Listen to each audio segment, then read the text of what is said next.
They thought she was his wife. She let them believe it. What she didn't say would change everything. She built an empire on control. But there was one house, one man, and one little girl she never planned for. He said some things aren't supposed to turn a profit. She had never heard anyone talk like that before. It's about preserving beauty, not just value. One question. 2 seconds to answer. And she chose the silence that would change her life forever. She came for a house. She stayed for a family she never let herself believe she deserved. They say the truth always comes out eventually, but nobody tells you what to do in the meantime. When a lie you never actually told keeps growing bigger every single day, just because you never said the word no. That was the exact position Elena Hartwell found herself in on a gray Tuesday morning, standing outside a small-town elementary school in a $5,000 coat, holding hands with a little girl who was not her daughter, while 3 mothers waved at her husband, who was not her husband. She smiled, she waved back, and she did not correct them. If you have ever been misunderstood by people who meant well, if you have ever let silence speak for you, because the truth felt more complicated than the lie, then stay with this story until the end. Because what happens to Elena will make you question everything you think you know about pride, about family, and about the quiet moments that end up defining a life. And if this story moves you even a little, do us a favor. Hit that like button and subscribe to the channel, because we tell stories like this every single week. Stories about ordinary people carrying extraordinary weight. And we would love to have you back for the next one. Elena Hartwell was 39 years old, and the CEO of Hartwell Design Group, a firm her father had built from a single drafting table in a rented garage into one of the most respected architecture and development companies on the eastern seaboard.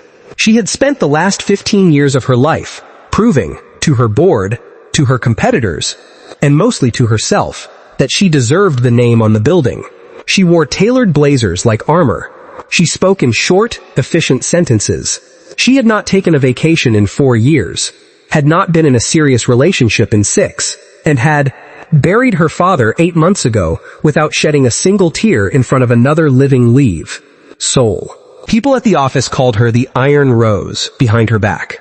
Beautiful, admired, and untouchable. What none of them knew was that behind the glass walls of her corner office, Elena was quietly drowning in a grief she refused to name, because naming it would mean admitting that somewhere along the way, in her relentless climb to the top, she had lost the ability to simply feel things without immediately trying to control them. Her father, Walter Hartwell, had left her everything in his will, the company, the money, the properties, except for one small, weathered lake house on the edge of Millbrook Cove, a 2-hour drive from the city. It was the house Elena had grown up spending summers in, back before her mother passed, and before Walter buried himself in work, the same way Elena eventually would. She hadn't set foot in it in over a decade. Her plan was simple: send an appraiser, list it, sell it to whoever would pay the most, and use the proceeds to fund the firm's new downtown tower. It was just another asset on a spreadsheet. She did not expect, when she finally drove out to see the property in person one Saturday morning, that the front porch would be sagging, that raccoons would have nested in the attic, and that the contractor the local property manager recommended would turn her entire year upside down.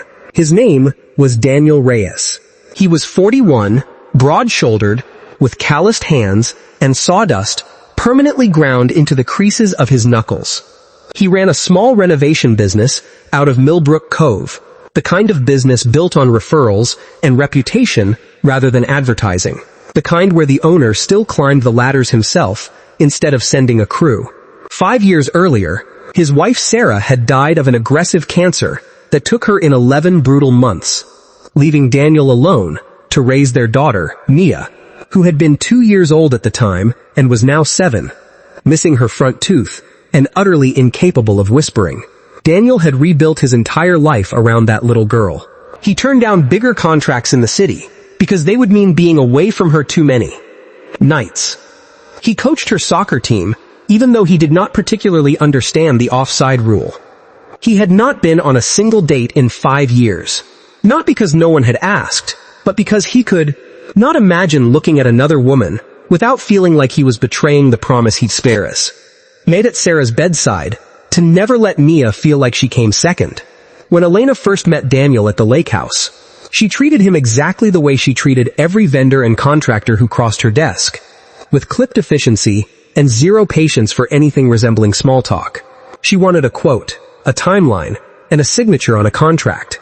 Daniel, for his part, found her almost comically cold, until she made the mistake of telling him to just tear out anything old and put in something modern.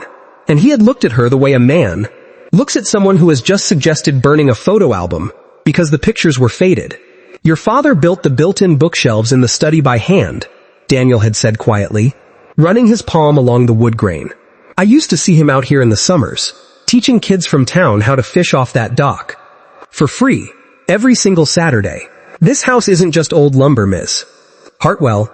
It's got history in it. If all you want is a builder who'll gut it and flip it, I'm not your guy. But if you want somebody who'll fix it right and keep what matters, I can do that. Elena had been ready with a sharp reply. The kind of thing she said in board meetings to shut down anyone who challenged her. But something about the way Daniel said it, not combative, just honest, made her pause. She had not known that her father spent his weekends teaching neighborhood kids to fish. She had not known much about her father at all, she realized, beyond the version of him that signed her report cards and later signed off on her promotions. Against every instinct that told her to find someone more agreeable, she hired Daniel Reyes to restore the lake house exactly as it once was. What began as a strictly professional arrangement, punctuated by Elena's bi-weekly visits to inspect progress, slowly became something else entirely. Though neither of them would have called it that at the time, Elena started arriving on Fridays instead of just for inspections, telling herself it was to monitor the budget.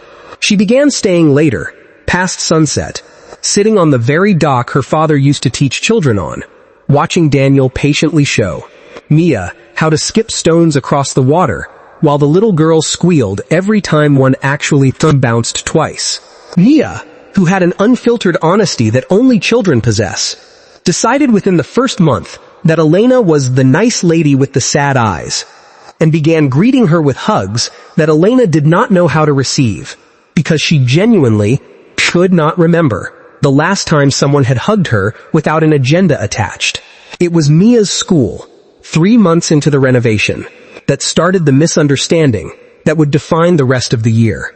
Millbrook Cove Elementary was hosting its annual fall festival, a modest affair with a bake sale, a pumpkin patch, and a talent show that mostly consisted of children forgetting the words to songs halfway through. Daniel had asked Elena, almost sheepishly, if she wanted to come along, since Mia had been begging to show her the class hamster and would not stop talking about Miss Elena at the dinner table.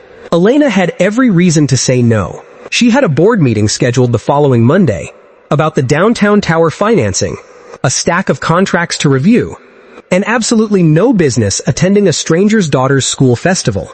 She said yes anyway, and she could not, even later, fully explain why, except that something in her chest had gone soft in a way she hadn't allowed in years. At the festival, Mia insisted on holding Elena's hand the entire time, dragging her from the pumpkin patch to the cakewalk to the hamster cage with the fierce, uncomplicated loyalty only a 7-year-old can offer. Daniel walked beside them, laughing at something Mia had said, his hand occasionally brushing Elena's shoulder as he reached to steady his daughter on a hay bale. To anyone watching from a distance, and in a town the size of Millbrook Cove, someone is always watching. They looked exactly like a family. Mrs. Denning, the school's PTA president, approached them near the cider stand, beaming. "You two make such a lovely little family," she said, glancing between Elena and Daniel with the warm, presumptuous certainty of a woman who had already decided the story in her head. "Mia is just the sweetest thing. You must be so proud of her, both of you." There was a beat, a small window of maybe 2 seconds, in which Elena could have said simply, "Oh, we're not together. I'm just the contractor's client." And the misunderstanding would have ended there, harmless and forgotten by the following week. Daniel, beside her, had gone slightly still, clearly waiting to see what she would say, his jaw tight in a way that suggested he, too, did not quite know how he wanted her to answer. Elena looked down at Mia, who was staring up at her with an expression of pure, hopeful expectation, as though the correct answer to Mrs. Prince was the only thing standing between her and the family she'd sending us. Quietly been imagining. And Elena, the woman who ran board meetings with surgical precision, and who had never once in her professional life failed to correct a false statement, simply smiled and said, "Thank you." She really is something special. She did not correct them. She let the lie stand, not because it was a lie she wanted to tell, but because correcting it would have meant explaining, out loud, in front of a little girl who had already lost one mother, that she was not, in fact, a permanent fixture in her life. It would have meant drawing a hard line around something that, in that moment, standing in the cool autumn air with cider on her breath and a small hand in hers, did not feel like it deserved a hard line at all. Back at the office that Monday, Elena's assistant of 9 years, a sharp, unflappable woman named Priya, who had seen Elena through 3 hostile takeovers and one particularly brutal divorce lawsuit involving a supplier, noticed something different before Elena had said a single word about Millbrook Cove. "You're humming," Priya said, setting down a stack of contracts on Elena's desk. "You never hum. In 9 years, I have never once heard you hum." Elena had not even realized she was doing it. She brushed it off, blamed it on a good night's sleep, and buried herself in the quarterly projections for the rest of the afternoon. But the truth was that something in her had genuinely loosened, the way a knot loosens when you finally stop pulling against it. She found herself, over the following weeks, leaving the office at 6 instead of 9, something her calendar had not permitted in over a decade. She found herself checking her phone, not for emails, but for a photo Daniel had sent of Mia, lost tooth, or a voice memo of the little girl badly singing a song she'd learned at school. Priya noticed all of it, quietly, and said nothing more than, "Whatever it is, Elena, don't let the board talk you out of it," which was, coming from a woman as guarded as Priya, something close to a blessing. Word spread through Millbrook Cove the way it does in every small town, fast and warm and entirely unbothered by accuracy. Within 2 weeks, half the town believed Elena Hartwell, the wealthy city CEO, was dating Daniel Reyes, the widowed contractor, and raising his daughter as her own. Neither of them said anything to stop it, though for very different reasons. Daniel told himself it wasn't his place to correct people on Elena's behalf, and besides, some small, guilty part of him had started to hope the rumor might become true. Elena told herself it simply wasn't worth the effort of correcting strangers, though every night she lay awake, wondering why the thought of correcting them made her chest ache. The trouble arrived, as trouble often does, wrapped in the shape of good news. Hartwell Design Group's downtown tower project had been stalled for months over financing, and Elena's board of directors had finally found a solution. A partnership with a national developer named Corbin Whitlock, who was willing to fund the DIA tower in exchange for the rights to develop 3 additional parcels of land the company owned, one of which was a stretch of undeveloped shoreline in Millbrook Cove that, unbeknownst to Elena, had for the past 20 years quietly hosted the town's Ensel-only free community dock and children's fishing program. The very one her father had started by hand. The very one Daniel now ran on Saturdays in Walter Hartwell's memory. Elena did not connect the dots at first. In the boardroom, it was just Parcel 7C on a map, a line item, a signature, away from unlocking $40 million in financing. She approved the initial terms in principle without a second thought, the way she had approved hundreds of similar deals before. It was Daniel who came to her, 2 days later, his voice tighter than she had ever heard it, holding a printed notice that had been quietly mailed to Millbrook Cove residents announcing that the Shoreline Dock program would be discontinued to make way for a private marina development under Hartwell Design Group. "Did you know about this?"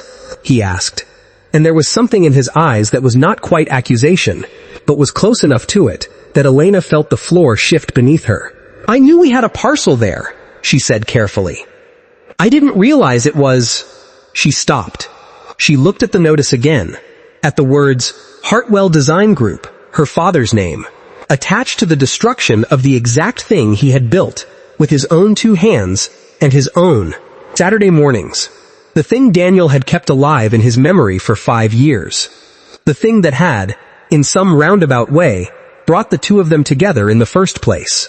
"It's your father's dock," Daniel said quietly. "The one he taught kids to fish off of. The one I've been running every Saturday since before you and I ever met. And your company is about to bulldoze it for a marina for people who'd never even live here full-time." Elena felt something crack open in her chest. Something that had been sealed shut since the day she buried her father without crying. She thought of the bookshelves Walter built by hand. She thought of Mrs. Denning calling her part of a lovely little family. She thought of Mia's small hand in hers at the cider stand, and the ease with which she had let a stranger believe a comforting fiction, rather than admit an uncomfortable truth.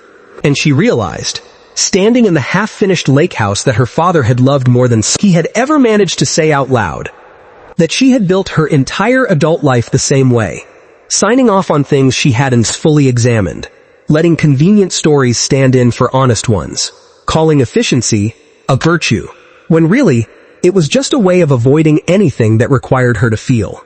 The board meeting to finalize the Whitlock deal was scheduled for the following Monday. Elena spent the weekend doing something she had not done in 15 years. She went through her father's old records, boxes she had never bothered to open after his death, because opening them felt too much like grief given a physical shape. She found photographs of Walter on that very dock, surrounded by a dozen laughing children, none of them his own, all of them simply neighbors he had decided were worth an hour of his time each week. She found a handwritten note, dated the year before he died, that read, "The company will always make more money. Some things you build aren't supposed to turn a profit. Millbrook stays free, no matter what anyone offers." It was not addressed to anyone in particular. It might have been a note to himself. It might have been a note he never got the chance to give to her. On Monday morning, Elena walked into the boardroom and, for the first time in her career, did not open with numbers. She opened with a story about a widowed father teaching neighborhood children to fish for free every Saturday, about the note he had left behind that none of them, including her, had ever known existed, and about the fact that the company bearing his name was 2 signatures away from erasing the one piece of his legacy that had nothing to do with profit margins at all. Corbin Whitlock, sitting at the far end of the table, reminded her coldly that the financing for the downtown tower depended entirely on the shoreline parcels, all 3 of them, and that sentiment did not build skyscrapers. "Then we'll find financing that doesn't require selling my father's memory," Elena said. And for the first time in longer than she could remember, her voice did not sound like the Iron Rose the office had nicknamed her. It sounded like Walter Hartwell's daughter. The board was divided, furious in places, but Elena held the majority stake her father had left her, and in the end, the choice was hers alone to make. She walked out of that boardroom, having killed the biggest financing deal of her career, and she felt, for the first time in 8 months, like she could breathe. She drove straight to Millbrook Cove, without calling ahead, still in her boardroom blazer, and found Daniel at the dock, repairing a loose plank, while Mia sat nearby, working intently on a drawing of what appeared to be 3 stick figures holding hands beside a lake. Elena told him what had happened, plainly, without the polish she usually reserved for difficult conversations, and watched something in his shoulders release that she hadn't even realized had been tense. "I should have corrected them," she said suddenly, apropos of nothing he had asked. "At the festival, Mrs. Denning, I should have just told her the truth, that we weren't together, that I was just the client. I don't know why I didn't." Daniel set down his hammer and looked at her for a long moment, the late afternoon light turning the water behind him gold. "Maybe," he said slowly, "it's because some part of you didn't want it to be untrue." He said it not as an accusation, but as an offering, the same quiet honesty he had shown her the very first day about the bookshelves, giving her the chance to decide what she wanted to do with it. Elena did not have a clever answer ready, which was, in itself, new for her. Instead, she looked at Mia, still bent over her drawing, and then at Daniel, and she said the truest thing she had said out loud in years. "I didn't correct them because for the first time in a long time, I didn't want to be alone in a house with my name on it. I wanted to be part of something that had nothing to do with my name at all. There was one more storm to weather before any of that peace arrived, and it came, fittingly, in the literal form of a storm. 2 weeks before the board's final vote on the Whitlock financing, a late-season nor'easter tore through Millbrook Cove overnight, ripping half the newly repaired dock loose from its pilings and flooding the lake house's crawl space. Daniel was out there before dawn in the freezing rain, alone, trying to lash down loose boards before the current carried them away entirely. And it was Elena who arrived an hour later, still in the clothes she'd slept in, having driven 2 hours the moment Mia's babysitter texted her a photograph of the damage because she hadn't been able to reach Daniel's phone. She waded into the shallows in her bare feet, without a second thought, holding a floodlight steady, while Daniel worked, and neither of them said much of anything useful over the roar of the wind, but something about standing shoulder to shoulder in the wreckage of the thing her father built settled a question in Elena's mind that she hadn't even fully realized she was still asking herself. This was not a woman looking for a weekend distraction from a demanding career. This was a woman who would show up, cold and soaked and utterly without makeup, for a house and a man and a little girl she had known for less than half a year. By the time the sun came up and the worst of the water had receded, the dock was still standing, battered but intact. And so, Elena realized, was she. What followed was not a movie-perfect fairy tale wrapped up in a single afternoon, because real healing rarely moves that fast. There were still hard conversations about Sarah's memory, about what Daniel could and couldn't offer, about whether a woman who had spent 15 years building an empire could actually slow down enough to sit still in a small town with a Sarah 7-year-old who called her Miss Elena, and, eventually, just Elena. And then, on a rainy Tuesday, nearly a year later, simply, Mom, the first time by accident, and the second time on purpose. There were still moments Elena caught herself reaching for her phone during dinner, out of pure, old habit. Still nights Daniel woke from dreams about Sarah, and needed to sit alone by the water. For a while, before he could let himself feel anything else. But slowly, deliberately, the two of them stopped letting other people's assumptions write their story for them, and started writing it themselves. Elena restructured the downtown tower financing without Corbin Whitlock's involvement, taking on smaller investors and a longer timeline, trading speed for integrity, in a way her younger self would have called weakness, and her father, she suspected, would have simply called growing up. The Millbrook Cove shoreline dock stayed exactly as it was, and the following summer, Elena herself stood on it beside Daniel, teaching a group of neighborhood kids how to bait a hook, something she had never once done in her life until Mia insisted she try. Daniel, for his part, had his own reckoning to make, one that had nothing to do with boardrooms or shoreline parcels and everything to do with a promise made at a hospital bedside 5 years ago. He drove out to the small cemetery on the hill above town one evening in early winter, alone, and sat by Sarah's headstone for the first time in almost a year, without Mia beside him, because there were things he needed to say that felt wrong to say in front of his daughter. He told Sarah about Elena, plainly and without apology, the way he imagined she would have wanted him to, and he told her that loving someone new did not mean he had loved her any less, only that Mia deserved a house full of people who showed up for her, and that he had finally found one. He did not expect an answer, and he did not get one, not in any voice but his own. But he drove home that night feeling lighter than he had in years, as though he had finally set down a weight he hadn't sick, realized he was still carrying every single day. When he told Elena about it afterward, haltingly, unsure how she would receive it, she simply took his hand and said that she thought Sarah sounded like exactly the kind of person who would liked her. And Daniel, who rarely cried in front of anyone, had to look away toward the water for a long moment before he trusted his voice again. The lake house was finished by the following spring, restored exactly as Daniel had promised on that very first day. The hand-built bookshelves, sanded and oiled, but never replaced. The sagging porch repaired, plank by plank, rather than torn out and modernized. Elena never sold it. Instead, she moved into it, part-time at first. And then, as the months went on, and Hartwell Design Group learned to run without her hovering over every decision, more and more permanently, until the city apartment became the place she visited for board stuff. Meetings and Millbrook Cove became simply home. On the 1-year anniversary of the fall festival, Mrs. Denning approached Elena again near the same cider stand, this time with Elena's hand comfortably intertwined with Daniel's rather than Mia's, and Mia, herself, running ahead toward the hamster cage with the easy confidence of a child who no longer had to wonder whether the people around her would stay. "You two really are a lovely family," Mrs. Denning said again, the same warm presumption in her voice as the year before. This time, Elena did not simply let the comment pass. She smiled, and this time, the smile reached all the way to her eyes, and she said, "We are. Thank you." It was, finally, the truth, not the convenient silence of a woman avoiding a harder conversation, but a fact she had chosen, deliberately, with open eyes, after learning the difference between the two.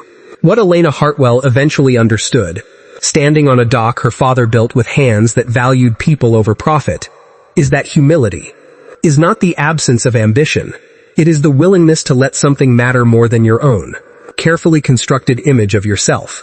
She had spent 15 years building a name people respected, and it took one small girl's unfiltered hope, one honest contractor's refusal to gut something with history in it, and one handwritten note from a father she never fully knew, to teach her that the things worth building are rarely the ones that show up on a balance sheet. Sometimes the most important thing you will ever build isn't a company or a tower or a reputation. Sometimes it's simply the courage, after years of silence, to stop letting a comfortable lie stand in for an uncomfortable truth, and to finally, quietly, correct the record, not with a denial, but with a yes. If Elena's story reminded you that it is never too late to choose the truth over the convenient version of it, remember that the people around you may be waiting, just as Mia and Daniel once waited, for you to simply say yes to the life that is already forming in front of you. And if you found something of yourself in this story, make sure you are subscribed, because there is another story just like it waiting for you next week. One more reminder that humility, patience, and honesty still win in the end.